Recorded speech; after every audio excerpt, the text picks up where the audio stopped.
మరి నిన్న చూడండి, ఒక మన జిల్లా మంత్రి, గతంలో మంత్రి చేసిన కారుమూరు నాగేశ్వరరావు, ఆయన పార్టీ మీటింగ్ లో మాట్లాడుతున్నాడు. ఆయన తెలుగుదేశం పార్టీ నాయకులు కానీ ఎవరైనా ఉంటే కనుక గుంటూరు యువతల నుంచి వచ్చి ఆయన బయటకు లాగి కొడతాడంట.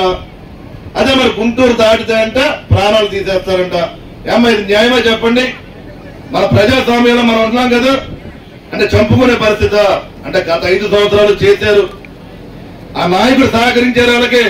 అరే కారుమూరు నాగేశ్వరరావు, నా కొడగా చెప్తున్నా నీకు, మా నాయకుల జోలికి ఏమన్నా వస్తే తాట తీసేస్తాను. ఈ సందర్భంగా నేను తెలియజేస్తాను. నేను సహించాం. మేము ప్రజల కోసం, ప్రజల సమస్యల కోసం మేము నిలబడ్డాం. మేము నా కొడకలారు మీరు మాట్లాడే తీరుకి గుణపాఠం జరుగుతుంది. మర్యాద చెప్తున్నా, మీరు మాట్లాడే తీరు మార్చుకోండి.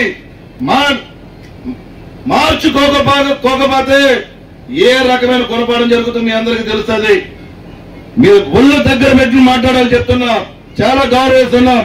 ప్రజల కోసం పనిచేస్తున్నాం. మేము ప్రజల సమస్యల కోసం పనిచేస్తున్నాం. మేము ఇష్టం వచ్చినట్టు మాట్లాడితే, మా నాయకుల కోసం మాట్లాడితే గతంలో సహించాం, ఎక్కడా కూడా లేదని చెప్పి ఈ సందర్భంగా తెలియజేస్తున్నాను. నేను ఎక్కడైనా నోటు దారేరా అక్కడ నీ నియోజకవర్గంలోనే ప్రజలందరూ కూడా బట్టలు తీసి నేను కొట్టే విధంగా ఉంటుందని చెప్పి ఈ సందర్భంగా నేను తెలియజేస్తున్నాను. అంటే నేను మాట్లాడదలుచుకోలేదు. నేను మాట్లాడే అవకాశం మీరు కల్పిస్తున్నారు. మీరు ప్రజల కోసం, అభివృద్ధి కోసం, రాష్ట్రం కోసం, రాష్ట్ర భవిష్యత్తు కోసం మేము ఈ ఎన్డీఏ కూటమి పనిచేస్తుంది.